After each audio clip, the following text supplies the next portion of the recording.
Dan mereka berkata, apa yang harus kami lakukan untuk menjalankan segala kehendak Allah itu? Baru rasul-rasul berkata, bertobat. Adakah mereka bertobat? Adakah mereka bertobat? Jangan salah, Alkitab menyaksikan 3.000 orang bertobat. Setelah mereka bertobat apa? Membuktikan mereka bertobat, mereka mau dibaptis. Jadi orang bertobat itu orang yang mau dibaptis. Sebab Matius mengatakan baptisan air itu adalah tanda pertobatan. Maka itu yang saya lihat di saat pencurahan Roh Kudus itu, sebenarnya di situ terjadi, kita lihat revival, satu gerakan yang begitu luar biasa, kegerakan pemenangan jiwa. Nah, sekarang bagaimana keadaan kita hari ini? Bagaimana saya dan saudara? Ini menjadi koreksi bagi kita, menjadi koreksi bagi saya dan saudara. Yesus telah naik ke surga, dan sebentar lagi kita mau merayakan kenaikan Yesus yang telah naik ke surga, dan juga plus kita sebentar lagi akan merayakan hari 50, hari Pentakosta. Tapi adakah kita menyadari apa dampak hari Pentakosta dalam diri kita?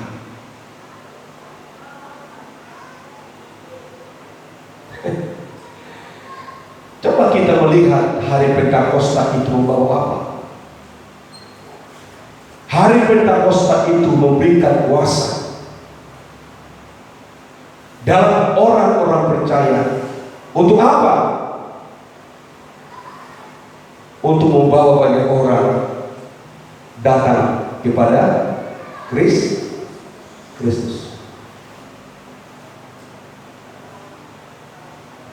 Kalau sekarang Pentakosta, banyak yang membuat orang jauh dari Tuhan.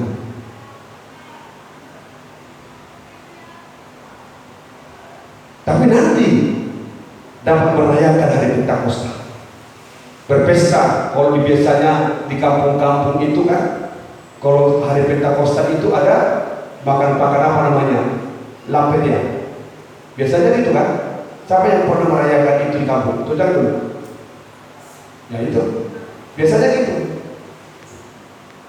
Selesai nanti doa sebelum malam itu, mereka makan bersama. Biasanya di situ ada lampet atau ikan,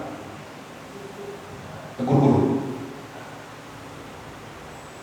Sebatas itukah pencurahan Roh Kudus dalam hidup saya, saudara? Mari kita kembali sejenak dalam peristiwa 2000 tahun yang lalu dalam pencurahan Roh Kudus. Apa yang dapat kita lihat?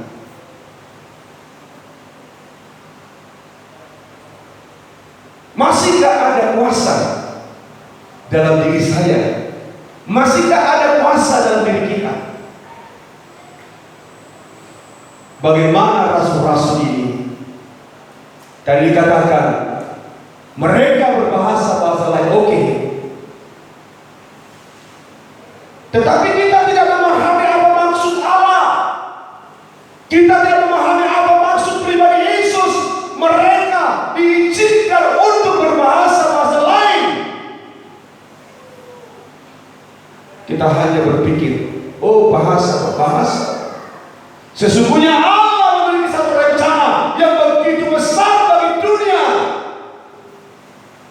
supaya dunia banyak datang kepada Kristus. Maka Tuhan izinkan Roh Kudus memberikan bahasa bangsa-bangsa kepada mereka yang tercurah Roh Kudus. Amin. Terlalu banyak kita orang Kristen hari-hari ini menerima begitu bulat, tapi kita tidak memahami dalam pendidikan firman Allah. Tapi kita pertahankan dulu. Oh, itu yang diterima, itu yang kau pegang. Baca Alkitab, pelajari firman Tuhan.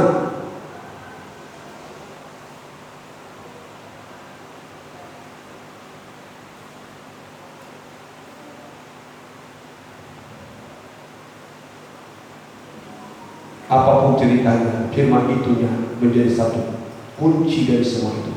Amin. Firman, saya selalu katakan, firman itu hidup dan menghidupkan. Jangan bicara roh, sebab firman itu adalah roh.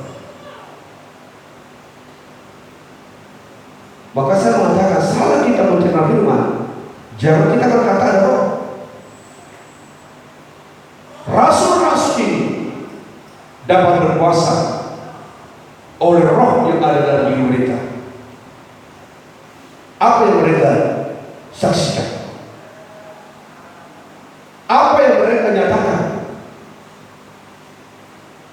mereka menyatakan Roh Kudus akan tercurah dalam hidup semua orang. Roh Kudus akan tercurah menurut penggenapan kitab Joel. Coba dalam ayat yang ke-14 dalam Kisah Rasul pasal yang kedua, dalam Kisah Rasul pasal 2 ayat 14, apa yang disaksikan oleh rasul-rasul sehingga orang banyak bertobat atau terharu dalam kesaksian itu. Yuk kita coba dalam ayat 15 dalam Kisah Rasul 2. Puji Tuhan. Teruskan. Maka bangkitlah Petrus. Teruskan. Bangkitlah Petrus berdiri dengan ke-11 rasul itu. Ya, teruskan. Dan dengan suara nyaring ia berkata kepada mereka, ya, terus. Hai kamu orang Yahudi, ya, dan kamu semua yang tinggal di Yerusalem. Oh, hai kamu orang Yahudi dan semua yang tinggal di Yerusalem. Itu menunjuk bangsa-bangsa dari segala orang langit. Ya, teruskan. Ya, ketahuilah dan camkanlah perkataan ini. Ya, teruskan. Orang-orang ini tidak mau seperti yang kamu sangka. Orang-orang ini tidak mabuk, saudara, seperti sangka. Tadi bangsa-bangsa lain menyangka, oh, kok mabuk di siang hari? Karena bahasa lain. Mereka memakai bahasa-bahasa bangsa-bangsa yang ada di sana. Mereka tidak mabuk, tetapi mereka sedang menggenapi kitab Joel. Amin. Coba baca itu sekarang. Orang-orang ini tidak mabuk seperti kamu sangka. Terus kan? Ya. Karena hari baru pukul 9. Ya, terus. Tetapi itulah yang difirmankan Allah kepada perantaraan Nabi Yoel. Ya. Tetapi itulah yang difirmankan Allah dengan perantaraan Nabi Yoel.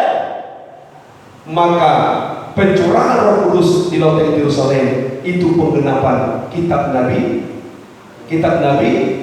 Joel. Coba kita bayangkan berapa ratus tahun zaman Nabi Joel dengan zaman Yesus naik ke surga. Maka saya mengatakan itulah Allah kita yang luar biasa. Bangga kita punya Allah seperti Dia. Amin. Yang bisa memastikan apa yang belum terjadi akan terjadi. Oh, jangan sangka mereka mampu. Petrus mengatakan, jangan. Sebab mereka ini adalah penggenapan kitab Nabi Joel. Apa itu? Pencurahan Roh Kudus. Maka tidak salah banyak orang melihat kita orang karismatik seperti orang mabuk. Di saat kita berdoa, berbahasa roh, orang mengejek, orang tidak percaya. Itu sudah lebih dulu dialami oleh rasul-rasul. Amin. Puji Tuhan. Tetapi mereka tidak pernah kendor di dalam tindakan-tindakan dalam tuntunan Kudus itu.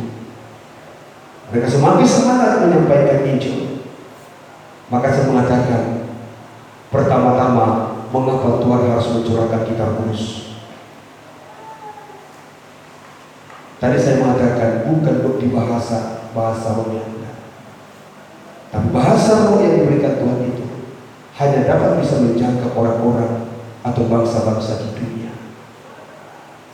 Bahasa-bahasa lain itu, tetapi Tuhan mencurahkan rohnya bagi kita supaya ada kuasa dalam hidup saya dan saudara, terutama untuk menyaksikan kebenaran firman Tuhan. Itu yang dilakukan. Ya. Kedua, apa yang disaksikan mereka? Coba ayat yang ke-37. Perhatikan baik-baik. Haleluya. Maka dalam ayat 19 dalam Kisah Rasul tadi, haleluya. Dan aku akan mengadakan mujizat-mujizat di atas, Ya. di langit, dan tanda-tanda di bawah, Ya. bumi, Ya. darah dan api, dan gumpalan-gumpalan asap. Artinya para rasul-rasul itu menyatakan kuasa Allah bagi umat manusia. Supaya kamu tahu, hai bangsa-bangsa, Allah yang kami sembah, Allah yang kami yakini akan mengadakan mujizat-mujizat di atas langit, tanda-tanda di bawah di bumi, darah dan api, gumpalan-gumpalan asap. Allah kami sanggup mengadakan itu. Mereka sangat begitu berani menyatakan kuasa Allah bagi orang-orang. Tapi orang-orang sekarang yang dikatakan notabene dicurahkan Roh Kudus, dipenuhkan dengan Roh Kudus, tidak mampu menyatakan kuasa Allah dalam bagi orang lain.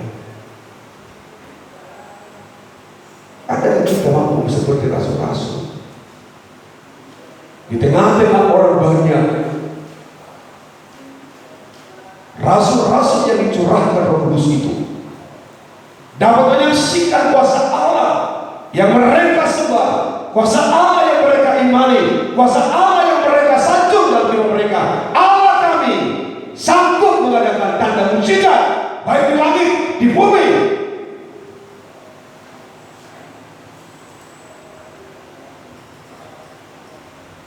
Tapi saya dan saudara begitu tertutup kita, dan kita tidak mau dapat menyaksikan kuasa Allah, tapi kita berkata, aku sudah dipenuhkan Roh Kudus. Kamu sudah dipenuhkan Roh Kudus? Sudah. Tandanya apa? Berbahasa roh. Terlalu cepatnya kita mengatakan orang yang dipenuhkan Roh Kudus hanya sebatas itu. Tapi rasul-rasul yang dipenuhkan roh, rasul-rasul yang dicurahkan roh, mampu menyaksikan firman nubuatan yang itu Nabi Joel. Rasul-rasul yang dipenuhkan dengan roh mampu menyatakan kuasa Allah bagi jiwa-jiwa. Itu orang yang dipenuhkan roh.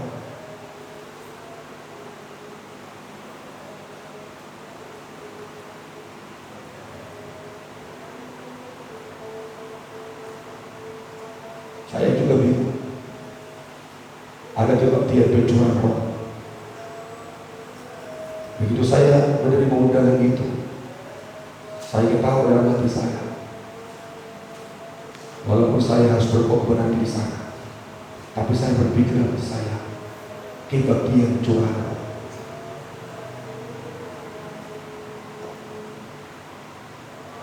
Benarkah Tuhan kebagian itu benar merindukan itu? Atau memang hanya sekedar memperingati?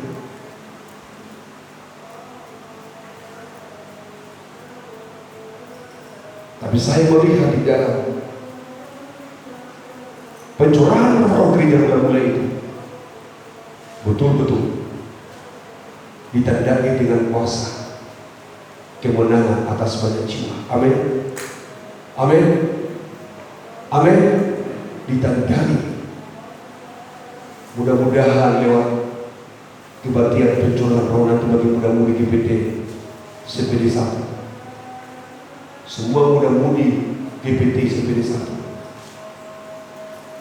dapat menjadi orang-orang yang berani menyaksikan kuasa Allah itu. Puji Tuhan, ya, supaya jangan hanya capeknya kita nanti beribadah, ibadah pencurahan roh katanya, Saya memang nolak. Saya tidak ada karunia pencurahan roh. Mereka ketawa. Kami yakin kok semua hamba Tuhan sudah dicurahkan roh. Ya puji Tuhan. Jangan pulang nanti saya berkhotbah tidak ada yang berroh. Saya juga takut juga. Gini juga nanti saya berkhotbah, saya undang nanti, mari terima Roh Kudus, tidak ada yang berroh kudus. Ujung-ujungnya digosipi, mengapa pendeta satu itu yang dibuat khotbah kata terbunuh. Makanya saya katakan kepada mereka, cari yang lain, yang ada karunia pencurah roh.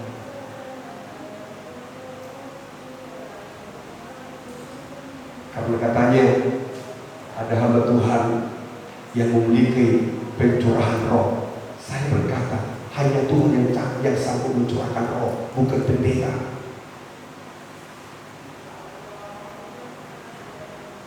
Sebab di dalam karunia, saya melihat karunia tidak ada karunia pencurah roh.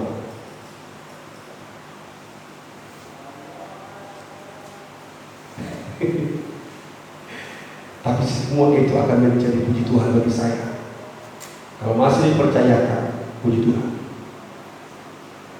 Nanti bulan 5 tanggal 8 ada ibadah kaum muda-mudi, namanya ibadah pencurahan roh di Pedesaan. Tapi saya melihat inti dari pencurahan roh itu adalah kuasa pembenaran bagi jiwa. Amin. Amin ya.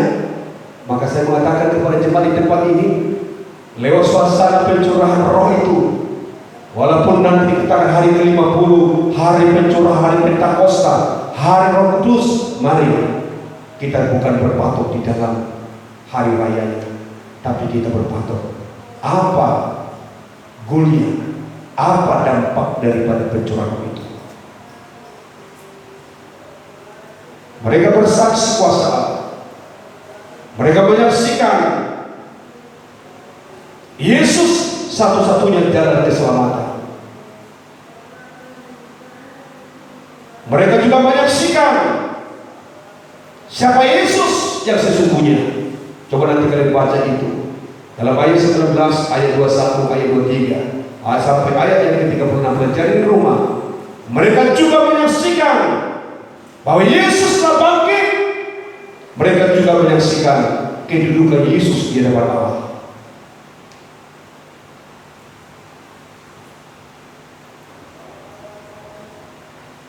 Itu khotbah yang sangat simpel, tapi banyak memenangkan banyak jiwa. Ya, kalau sekarang kita mau cari khotbah yang hebat-hebat, udah ada khotbah yang semacam ini, mau cari lagi khotbah yang lebih wah. Udah ada khotbah yang seperti ini, khotbah yang lebih wah. Tetapi kita melihat khotbah rasul-rasul itu sangat sederhana, tetapi mampu merestorasi, mampu mengubah banyak jiwa-jiwa. Apalah khotbah tentang kebangkitan, apalah khotbah tentang Yesus telah duduk di hadapan Allah. Tetapi karena ada kuasa, amin, banyak orang terharu mendengarkan khotbah itu. Puji Tuhan, puji Tuhan. Ini harus menjadi pergumulan dalam hidup saya, saudara, supaya ada kuasa ini dalam hidup saya dan pribadi kita semua. Itu yang terpenting. Amin. Puji Tuhan ya. Supaya kita jangan terlalu jauh bicara tentang karunia-karunia itu, tapi kita melihat dulu kuasa itu. Baru nanti setelah rasul-rasul menyatakan kuasa pencurahan Roh Kudus itu, baru Rasul Petrus bicara dalam Kisah Rasul tentang karunia. Bila dirimu dibaptis, setelah kamu dibaptis, maka karunia Roh Kudus akan kau terima. Jadi belajar firman Allah ini sangat enak. Kalau kita mau, supaya kita jangan hanya menyampaikan firman ini, tapi kita perlu pengamatan firman itu menjadi konsumsi dalam iman rohani kita, untuk menyadarkan kita apa yang terpenting di dalam suasana pencurahan Roh Kudus itu. Jadi nanti saya sudah tahu itu. Bisa nanti ada ibadah pencurahan Roh Kudus itu, dipaksakan nanti orang harus alami bahasa roh.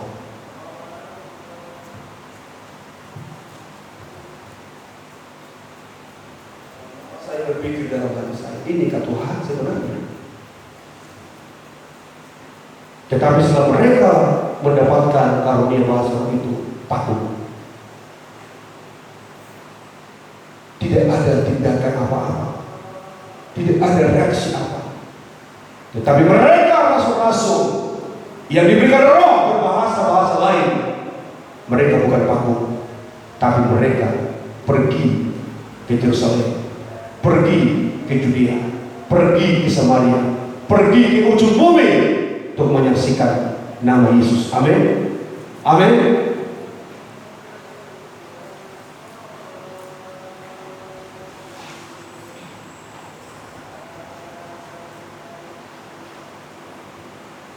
Saya tidak banyak menyampaikan firman saat malam ini, tetapi saya bersyukur kepada Tuhan. Bisa saya membaca firman Tuhan ini, saya amati pelan-pelan. Oh, ini makna pencurahan roh. Bukan sekedar mulut saya berbahasa roh, bukan mulut saya sekedar hanya berbahasa-bahasa,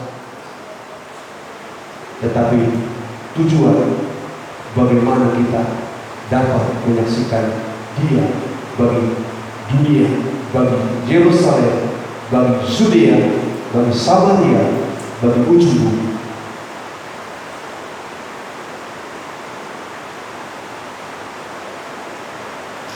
Puji Tuhan. Amin ya.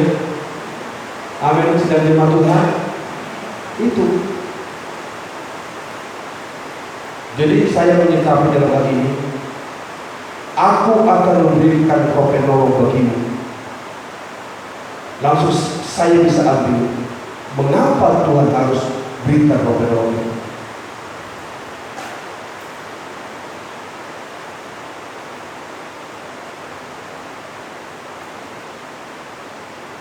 Mari kita buktikan bahwa kita sudah menerima penolong itu dalam hidup kita. Amin. Puji Tuhan. Kita akan tundukkan hati kita. Kita bersyukur kepada Tuhan. Kita berdoa Tuhan Yesus memberkati kita semua.